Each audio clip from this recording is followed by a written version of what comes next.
नमस्कार साथियों, स्वागत है बायोबाइट्स के इस शानदार प्लेटफॉर्म पर। लास्ट क्लास में हमने यहाँ तक डिस्कस कर लिया था breathing and exchange of gases, ये चैप्टर हम पढ़ा रहे हैं। तो आज हम बात करने वाले हैं यहाँ से आगे। उससे पहले थोड़ा सा हम यहाँ पर जो अपना पैसेज दिया हुआ था कि एक्सटर्नल नोस्ट्रिल से लेकर और एल्वलाई तक का जो पाथ था उसको हम एक बार दोबारा से डिस्कस करते हैं। तो यहाँ पर जो सबसे पहले था, यहाँ पर थोड़ा जूम करते हैं और यहीं से स्टार्ट करते हैं। ओके, तो सबसे पहले जो था वो था अपना स्टार्ट हुआ था कि जो एयर आती है वो एक्सटर्नल नोस्ट्रिल के अंदर आती है। कि कहाँ पर? एक्सटर्नल नोस्ट्रिल के अंदर। Okay, external nostril.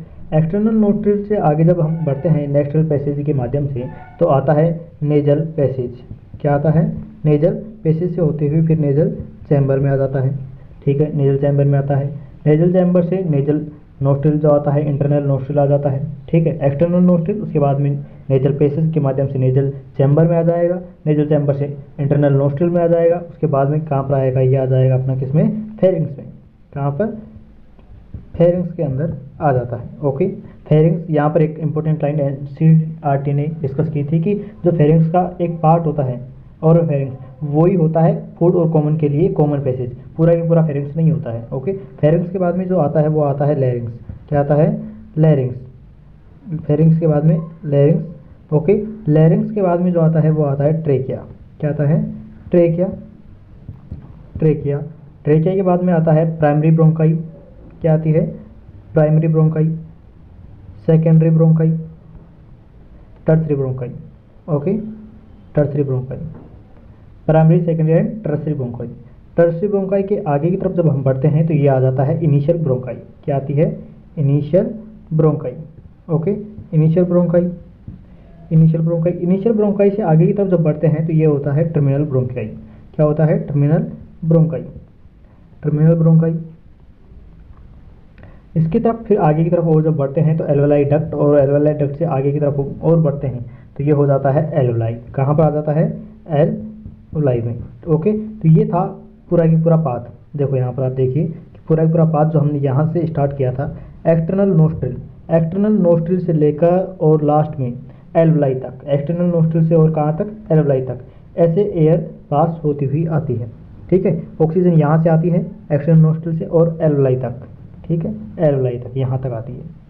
तो यहाँ पर जो अपन एनसीईआरटी के बीच बीच में और कुछ बोल रही है कि इनकम्प्लीट कार्टिलेजियस रिंग पाई जाती हैं। क्या पाई जाती हैं? इनकम्प्लीट कार्टिलेजियस रिंग पाई जाती हैं। वो कहाँ से कहाँ तक पाई जाती हैं? वो पाई जाती हैं ट्रेकिया से लेकर इनिशियल ब्रोंकाई तक। कहाँ से कहाँ तक?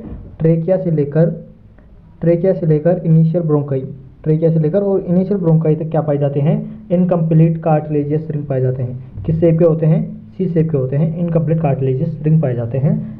कहाँ से कहाँ तक? ट्रेकिया से लेकर और इनिशियल ब्रोंकाई तक। ओके, उसके बाद में एनसीईआरटी बोलती है कि एक पार्ट होता है कंडक्शन पार्ट होता है, एक पार्ट होता है एक्सचेंज पार्ट। जो कंडक्शन पार्ट होता है वो कहाँ से कहाँ तक होता है? ये देखिए, एक्सटर्नल नोस्ट्रिल जहाँ से एयर एंट्री करती है वहाँ से लेकर और टर्मिनल ब्रोंकाई यहाँ तक का जो पार्ट होता है वो होता है कंडक्शन पार्ट। इसका काम क्या होता है? Bring air to exchange part. ठीक है, और ये जो लास्ट वाला पार्ट है इसको बोलते हैं हम एल्वेलाई, जो यहाँ पर होती है उसको बोलते हैं हम एक्सचेंज पार्ट। ये जो पार्ट होता है कंडक्शन वाला पार्ट, ये कंडक्शन वाला पार्ट है। ये कंडक्शन वाला पार्ट एल्वेलाई तक एयर को लाता है, एयर को फिल्टर करता है, बॉडी टेम्परेचर तक लेकर आता है, एयर को ह्यूमिडिफाई करता है। ये सारी एनसीईआरटी ने यहाँ तक बात की थी। ओके, इसके बाद में हम बात करते हैं आगे, जहाँ से हमने छोड़ा था वहाँ पर आज से स्टार्ट करते हैं अपना लेक्चर। ओके, तो यहाँ से हम स्टार्ट किए थे और ये respiration involve the following step, inspiration और एक्सपायरेशन। ये रेस्पायरेशन के दो पार्ट होते हैं और रेस्पायरेशन के अंदर जो है ये कौन कौन सी स्टेप इन्वॉल्व होती हैं, यहाँ पर ये बात हो रही है। ओके, तो इसको एक डायग्राम या फ्लो चार्ट की मदद से थोड़ा समझने की कोशिश करते हैं। इसके लिए एक अलग से पेज इंसर्ट करते हैं। ओके, तो आप ये देखिए यहाँ पर, एक मिनट रुकिएगा, अपन पेज को करते हैं थोड़ा ब्लैक। ओके, यहाँ पर हम बात करते हैं कि रेस्पायरेशन के अंदर कौन कौन सी स्टेप्स होती हैं। ओके, तो देखो यहाँ से आप कि ये जो है ये क्या है? एल्वेलाई है। क्या है? एल्वेलाई है। ओके, एल्वेलाई में यहाँ से एटमॉस्फेयर से एयर आ रही है, यहाँ से CO2 जो है बाहर जा रही है, ऑक्सीजन अंदर की साइड आ रही है और CO2 बाहर पीछे की साइड वापस बाहर एटमॉस्फेयर में छोड़ी जा रही है। ओके, यहाँ से आगे जब ऑक्सीजन जो है एल्वलाई के आगे, एल्वलाई से जो ऑक्सीजन जो है किस में जाती है, वेंस में जाती है। ओके, वेंस में जाती है तो यहाँ पर जो पल्मोनरी वेंस है, पल्मोनरी वेन, वो यहाँ से होते हुए कहाँ पर लेकर आती है ब्लड को, वो लेकर आती है हार्ट के अंदर। ये मान लेते हैं अपन हार्ट होता है, ये हार्ट की रियल शेप नहीं है। जब अपन हार्ट को पढ़ेंगे वहाँ पर हम हार्ट से डील करेंगे, उसकी जो रियल शेप है उससे डील करेंगे। यहाँ पर हम सुविधा के लिए, ताकि आपको अच्छे तरीके से समझ में आए, इसके लिए अपन मान रहे हैं कि ये हार्ट है। ठीक है, इसका ये जो पार्ट है ये है कौन सा, लेफ्ट आर्टरिया। ये कौन सा पार्ट है, लेफ्ट आर्टरिया है। ओके, कौन सा पार्ट हो गया, ये लेफ्ट आर्टरिया हो गया, ये लेफ्ट वेंस हो गया, और ये हो गया राइट आर्टरिया, और ये राइट वेंट्रिकल्स वाला पार्ट हो गया है। ठीक है, लेफ्ट आर्टरिया, लेफ्ट वेनस वाला पार्ट हो गया, लेफ्ट आर्टरिया, लेफ्ट वेनस, और फिर राइट वाला पार्ट हो गया। ठीक है, यहाँ तक अपने बात समझ में आ गई। ये जो पल्मोनरी वेन है, पल्मोनरी वेन, पल्मोनरी वेन जो है ब्लड को कहाँ तक लेकर आ चुकी है, लेफ्ट आर्टरिया तक लेकर आ चुकी है। लेफ्ट आर्टरिया से जो ब्लड है वो आ जाएगा कहाँ पर, लेफ्ट वेन्स के अंदर आ जाएगा। ये ब्लड लेफ्ट आर्टरिया से होता हुआ लेफ्ट वेन तक आ जाएगा। अब ये वेन जो है, लेफ्ट वेन से जो ब्लड है ये वापस पंप कर दिया जाएगा ऊपर की तरफ, और ये ऐसे होता हुआ किसे, एरोटा, किसे, एरोटा से होता हुआ ये आ जाएगा कहाँ पर, टिश्यू के अंदर। ये मान लेते हैं कि ये टिश्यू है। ठीक है, टिश्यू यहाँ तक आ जाएगा, टिश्यू तक ये ब्लड आ गया। अब ये पूरा ही पूरा देखो, एक बार दोबारा से देखो कि ये जो एल्वलाई थी, क्या थी यहाँ पर, एल्वलाई थी। एल्वलाई से ऑक्सीजन जो है पल्मोनरी वेन की मदद से पहले हार्ट में जाती है, हार्ट के बाद में ये एरोटा की मदद से टिश्यू में जाती है। आपको ये जो नाम बताए जा रहे हैं, एरोटा, पल्मोनरी वेन्स, इन सबको ध्यान में नहीं रखना है। ओके, आपको सीधा से ये बात याद ध्यान रखनी है कि एल्वलाई से जो ब्लड होता है वो कहाँ पर आ रहा है, टिश्यू में आ रहा है।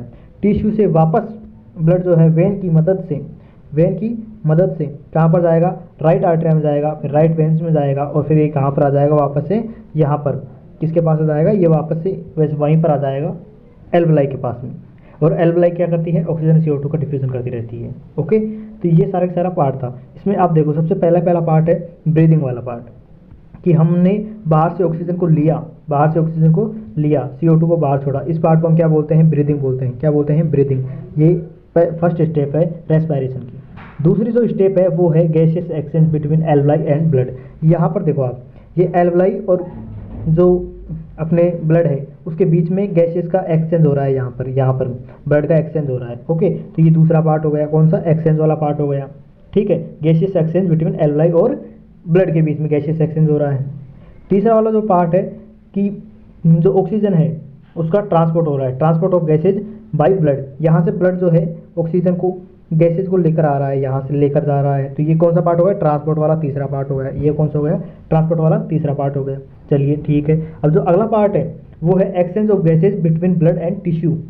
ब्लड और टिश्यू के बीच में ये गैसेज का एक्सचेंज हो रहा है। ये कौन सा पार्ट हो गया, फोर्थ वाला पार्ट हो गया। ओके, इसके बाद में टिश्यू के अंदर सेलुलर रेस्पिरेशन चलेगा। क्या चलेगा, सेलुलर रेस्पिरेशन करेगा। वो कौन सा पार्ट हो जाएगा, पांचवा पार्ट हो जाएगा। ये अपन प्लांट फिजियोलॉजी के अंदर पढ़ते हैं। कहाँ पढ़ते हैं अपन, प्लांट फिजियोलॉजी के अंदर पढ़ते हैं। ये सेलुलर रेस्पिरेशन वाला पार्ट यहाँ पर डिस्कस नहीं किया जाता है। तो अब जब अपन वो वाला चैप्टर पढ़ेंगे तो वहीं पर इसको डिस्कशन करेंगे। अपन इन चारों स्टेप के बारे में पढ़ेंगे। कौन कौन से स्टेप्स हैं, पहले ब्रीदिंग, तो ब्रीदिंग को हमने समझ लिया है कि ब्रीदिंग कैसे क्या करते हैं अपन। ओके, उसके बाद में अपन दूसरा जो पार्ट है वो है कि एल्वलाई और ब्लड के बीच में जो गैसेस का एक्सचेंज हो रहा है यहाँ पर, वो वाला पार्ट हो जाएगा। तीसरा जो हो जाएगा ट्रांसपोर्ट वाला पार्ट हो जाएगा। चौथा क्या हो जाएगा, जो ब्लड का और टिश्यू के बीच में जो वो हो रहा है, एक्सचेंज हो रहा है ब्लड का, वो हो जाएगा ये फोर्थ वाला पार्ट। ओके, ये सारे के सारे पार्ट अपने को इसी चैप्टर के अंदर कवर करने हैं। तो ये देख लीजिए आप यहाँ पर, यही एनसीईआरटी ये चारों के चारों पार्ट को बोल रही है। एक बार इसको भी पढ़ लेते हैं कि ब्रीदिंग और pulmonary ventilation by which atmosphere air is drawn in and CO2 rich alveolar air is released out। Okay, वही बात बोल रहा है कि इसको अपन क्या बोलते हैं, ब्रीदिंग बोल देते हैं। ऑक्सीजन को अंदर लेते हैं, CO2 से भरी हुई वायु को बाहर की तरफ धकेल देते हैं, एटमॉस्फेयर में छोड़ देते हैं, उसको क्या बोलते हैं अपन, उसको बोल देते हैं ब्रीदिंग। ओके, फिर दूसरा जो स्टेप है वो है डिफ्यूजन। कौन सा पार्ट हो जाएगा, डिफ्यूजन। जो अपन ने बोला था कि एक्सचेंज गैसों का एक्सचेंज, एल्वलाई और ब्लड के बीच में जो एक्सचेंज हो रहा था, उसी को यहाँ पर बोला गया है डिफ्यूजन। क्योंकि एनसीईआरटी कुछ लाइन ऐसी टिपिकल लाइन यूज करती है, इसीलिए अपन जो है इन टिपिकल लाइन को बिल्कुल इजी वे में समझाते हैं। तो ये क्या है, डिफ्यूजन ऑफ गैसेज। इसको अपन ने बोला था गैसेज का एक्सचेंज होता है कहाँ कहाँ, एल्वलाई और ब्लड के बीच में। तो diffusion of gases across alveoli membrane और ब्लड के बीच में ऑक्सीजन और CO2 का डिफ्यूजन होता है। तीसरा जो पार्ट होता है वो होता है transport of gases by the blood, transport होता है। जो फोर्थ वाला पार्ट होता है वो होता है diffusion of oxygen and CO2 between the blood and tissue. Blood और टिश्यू के अंदर जो एक्सचेंज हो रहा है ऑक्सीजन और CO2 का, ये फोर्थ वाला पार्ट है। ओके, इसके आगे बढ़ते हैं। आगे वाला जो पार्ट है वो अपन ने बोला था सेलुलर रेस्पिरेशन। कहाँ पर, सेलुलर रेस्पिरेशन। ये कहाँ पर पढ़ेंगे अपन, चैप्टर नंबर 14 के अंदर पढ़ेंगे सेलुलर रेस्पिरेशन। ओके, ये वाला पार्ट अभी तक अपन ने डिस्कस कर लिया है सारा सारा। अब हम बात करते हैं मैकेनिज्म की, ब्रीदिंग की मैकेनिज्म कि ब्रीदिंग कैसे करते हैं अपन। ये ब्रीदिंग क्या होती है, ये बात आपको समझ में आ गई है कि ऑक्सीजन को अंदर ले रहे हैं, CO2 को बाहर छोड़ रहे हैं, इसी को हम ब्रीदिंग बोलते हैं। ये बात यहाँ तक आपको समझ में आ गई।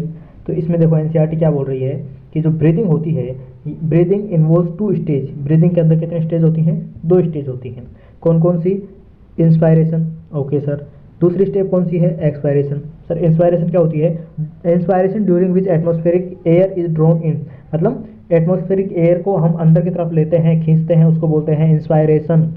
एंड एक्सपायरेशन क्या होता है, by which alveolar air is release out, मतलब जो अपने फेफड़ों के अंदर ऑक्सीजन है, CO2 है, उसको बाहर की तरफ, CO2 को बाहर की तरफ धकेलते हैं, उसको क्या बोलते हैं अपन, एक्सपायरेशन बोलते हैं। ओके, यह बात आपको यहाँ तक समझ में आई।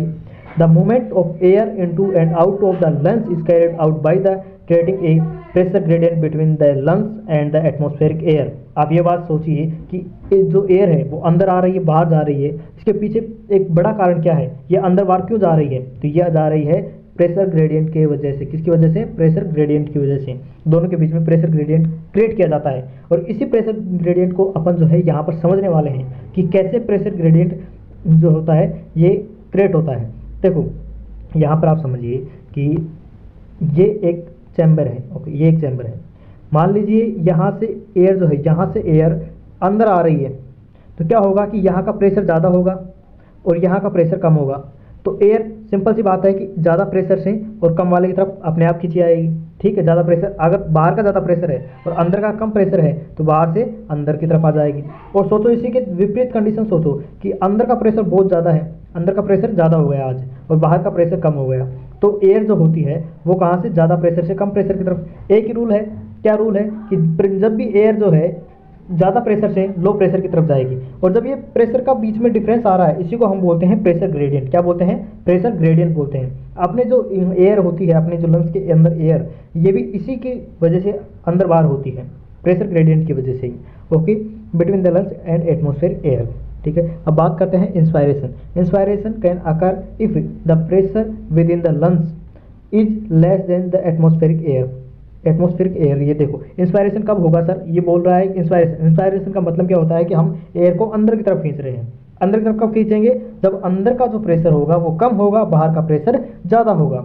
जो एटमॉस्फेरिक प्रेशर है उससे अगर अंदर का प्रेशर कम होगा तो बाहर से और अंदर की तरफ एयर अपने आप आ जाएगी। तो इसी को क्या बोलते हैं, इंस्पायरेशन बोलते हैं। तो ये बता दिया है कि इंस्पायरेशन क्या है। ठीक है, जो अंदर का प्रेशर कम है, बाहर का प्रेशर ज़्यादा है, मतलब कि बाहर के कंपेरेटिव में देखें तो अंदर का प्रेशर नेगेटिव है। तो यहाँ पर बोल रहा है कि there is a negative pressure in the lungs, क्योंकि नेगेटिव प्रेशर है बाहर के मुकाबले में with respect to atmospheric air. बाहर के मुकाबले में अंदर का जो प्रेशर है वो कम है, इसलिए नेगेटिव प्रेशर इसको बोल रहे हैं। सिमिलरली ऐसे ही एक्सपायरेशन भी होता है। कब होता है एक्सपायरेशन, ये देखो expiration take place when the intrapulmonary pressure, मतलब कि अपने लंग्स का प्रेशर, इंट्रापल्मोनरी प्रेशर मतलब अपने अंदर लंग्स के अंदर का pressure is higher than atmospheric pressure. Expiration की मतलब समझो, एक्सपायरेशन का मतलब क्या होता है, एयर को अंदर से बाहर की तरफ धकेलना। कब धकेलेगा, जब अंदर का प्रेशर ज़्यादा होगा, बाहर का प्रेशर कम होगा। तो अंदर का प्रेशर ज़्यादा होगा तो बाहर जो अंदर से जो एयर है वो बाहर की तरफ जाएगी। तो एक्सपायरेशन इसी को कहते हैं कि एक्सपायरेशन के अंदर क्या होता है कि जो अंदर का प्रेशर है, इंट्रापल्मोनरी प्रेशर वो ज़्यादा हो जाता है, बाहर का प्रेशर कम होता है। ये किस में होता है, एक्सपायरेशन के अंदर होता है। इंस्पायरेशन कैसे होता है, एक्सपायरेशन कैसे होता है, ये दोनों अपन ने समझ लिया कि इंस्पायरेशन के अंदर क्या होता है कि अपना जो अंदर का जो प्रेशर है, इंट्रापल्मोनरी प्रेशर, वो कम होता है, बाहर का ज़्यादा होता है, इसलिए एयर बाहर से अंदर की तरफ आ जाती है, उसे हम इंस्पायरेशन बोलते हैं। एक्सपायरेशन के अंदर क्या होता है कि अपने जो अंदर का इंट्रापल्मोनरी प्रेशर है वो ज़्यादा होता है, बाहर का प्रेशर कम होता है, इसलिए जो एयर है वो अंदर से बाहर की तरफ जाती है, इसको हम एक्सपायरेशन कहते हैं। Okay, the diaphragm and specialised set of muscles, diaphragm यहाँ पर गौर कीजिएगा कि द डायफ्राम और स्पेशलाइज्ड सेट ऑफ मसल्स। अब स्पेशलाइज्ड सेट ऑफ मसल्स कौन कौन सी हैं, एक्सटर्नल और intercostal muscles in the ribs. एक तो डायफ्राम इसमें मदद करता है, ये जो प्रेशर ग्रेडियंट जनरेट होता है इसके अंदर एक तो डायफ्राम मदद करता है और दूसरा करता है मसल्स। ये मसल्स जो रिब्स के अंदर मसल्स होती हैं, बाहर की तरफ जो रिब्स के बाहर की तरफ जो मसल्स होती हैं, होती रिब्स के अंदर ही है, लेकिन रिब्स के थोड़ा बाहर की तरफ, बाहर आउटर सरफेस की तरफ जो मसल्स होती हैं उसको बोलते हैं एक्सटर्नल इंटरकोस्टल मसल, जबकि जो अंदर की साइड होती हैं उनको बोलते हैं इंटरनल इंटरकोस्टल मसल्स। ये जो होती हैं ये प्रेशर ग्रेडियंट को क्रिएट करने में मदद करती हैं। ओके, ये कौन कौन सी मसल्स प्रेशर ग्रेडियंट को क्रिएट करने में मदद करती हैं, एक तो डायफ्राम करती है, कौन करती है, डायफ्राम करती है, और एक सेट ऑफ मसल्स जिसके अंदर इंटरकोस्टल मसल्स और एक्सटर्नल कोस्टल मसल, ये दोनों काम करती हैं, ये रिब्स के अंदर पाई जाती हैं। Inspiration is initiated by the construction of diaphragm which increase the volume of thoracic chamber in the anterior posterior axis. एक मिनट यहाँ पर समझिए आप एक चीज़ को कि इंस्पायरेशन की बात कर रहे हैं अपन, किसकी बात कर रहे हैं, इंस्पायरेशन की बात कर रहे हैं। ओके, इंस्पायरेशन की बात कर रहे हैं। इंस्पायरेशन के अंदर क्या होगा, इंस्पायरेशन के अंदर जो अपने फेफड़ों का प्रेशर है वो कितना क्या होगा, फेफड़ों के अंदर का प्रेशर कम होगा, बाहर का जो प्रेशर है वो ज़्यादा होगा। अब अंदर का प्रेशर अपने को क्या करना है, कम करना है, बाहर का प्रेशर अपन मैनेज नहीं कर सकते, अपने को अपन बाहर का एटमॉस्फेयर का प्रेशर कितना है, 1 ATM है, हम उसको चेंज नहीं कर सकते, लेकिन अपने अंदर के फेफड़ों का जो मसल्स का है ये, इसका तो हम प्रेशर कम बत्ती कर सकते हैं। वो कैसे कर सकते हैं, आपने ये फेवरेट जो है फेमस इक्वेशन है, ये PV बराबर nRT, ये पढ़ा होगा केमिस्ट्री के अंदर, PV बराबर nRT। इसमें आप देखिए कि जैसे जैसे प्रेशर बढ़ता है वैसे ही वॉल्यूम कम होता है, या फिर इसका उल्टा ले अपन कि जैसे ही वॉल्यूम को हम घटाएंगे प्रेशर बढ़ जाएगा, जैसे ही वॉल्यूम को घटाएंगे प्रेशर बढ़ जाएगा। और इंस्पायरेशन के अंदर क्या करना है, अपने को अपने जो अंदर का प्रेशर है वो कम करना है, प्रेशर कम करना है। अब प्रेशर कम करना है तो वॉल्यूम को बढ़ाना पड़ेगा, ठीक है, वॉल्यूम बढ़ाएंगे, अपन प्रेशर को डायरेक्टली नहीं चेंज कर रहे, अपन क्या कर रहे हैं कि वॉल्यूम को बढ़ा रहे हैं। वॉल्यूम को बढ़ाने के लिए क्या करेंगे, अब वॉल्यूम को बढ़ाने के लिए अपन जो है कुछ खास तरीके देखेंगे कि जो अपना डायफ्राम है वो नॉर्मल स्टेज में ऐसा होता है, अपन ने बात की थी लास्ट लेक्चर में कि डोम शेप होता है। अब क्या करेंगे, इस डायफ्राम को क्या करेंगे, कॉन्स्ट्रक्ट करेंगे और इसको ऐसे कर देंगे, ठीक है।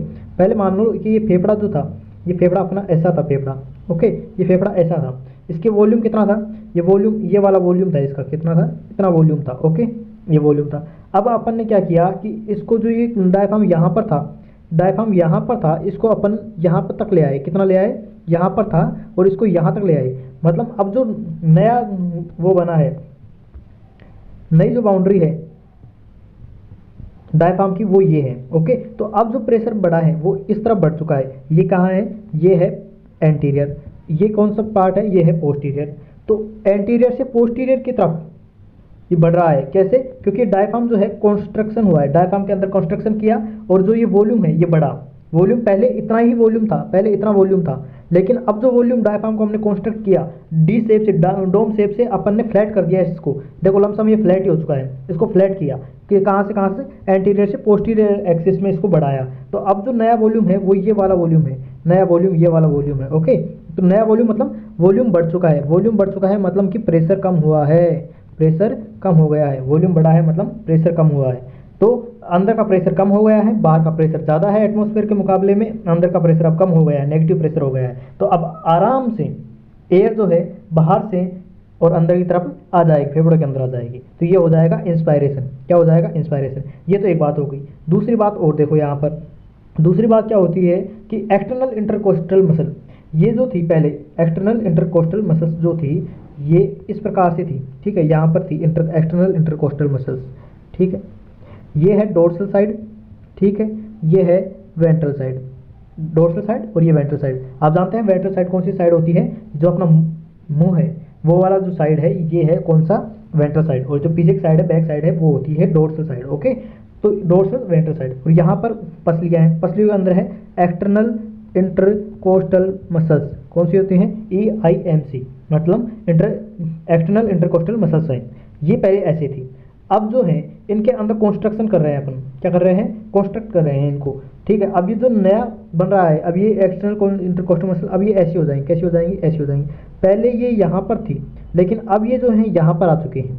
पहले यहाँ थी और अब यहाँ आ चुकी हैं। तो मतलब कि जो वॉल्यूम है वो डोर्सल से वेंट्रल की तरफ बढ़ रहा है, डोर्सल से वेंट्रल की तरफ बढ़ रहा है, डोर्सल से वेंट्रल की तरफ बढ़ा है, ठीक है। वॉल्यूम बढ़ चुका है, डोर्सल से वेंट्रल की तरफ भी वॉल्यूम भी बढ़ा है। मतलब एक तो एंटीरियर से पोस्टीरियर की तरफ भी बढ़ा था, एंटीरियर से पोस्टीरियर की तरफ बढ़ा।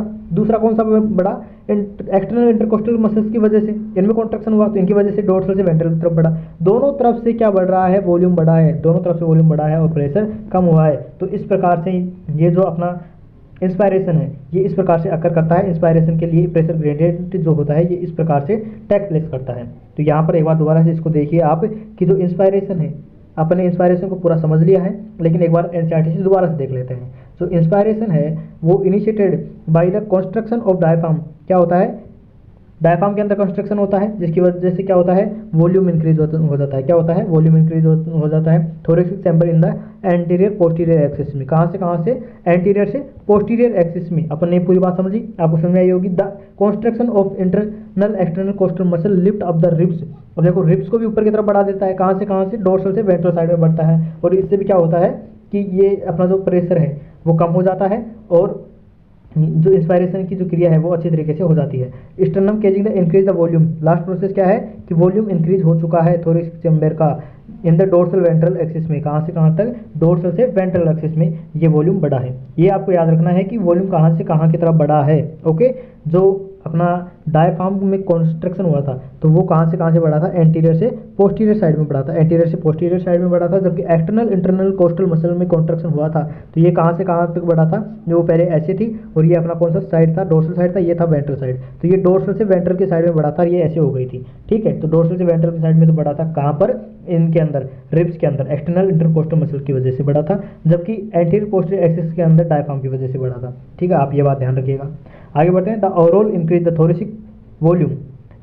ओवरऑल जो है दोनों की वजह से क्या हुआ है? थोरेसिक वॉल्यूम के अंदर इंक्रीज हुआ है, वॉल्यूम चेंज हुआ है, वॉल्यूम बढ़ा है। सिमिलरली इंक्रीज इन वॉल्यूम क्या हुआ है कि पल्मोनरी वॉल्यूम बढ़ चुका है।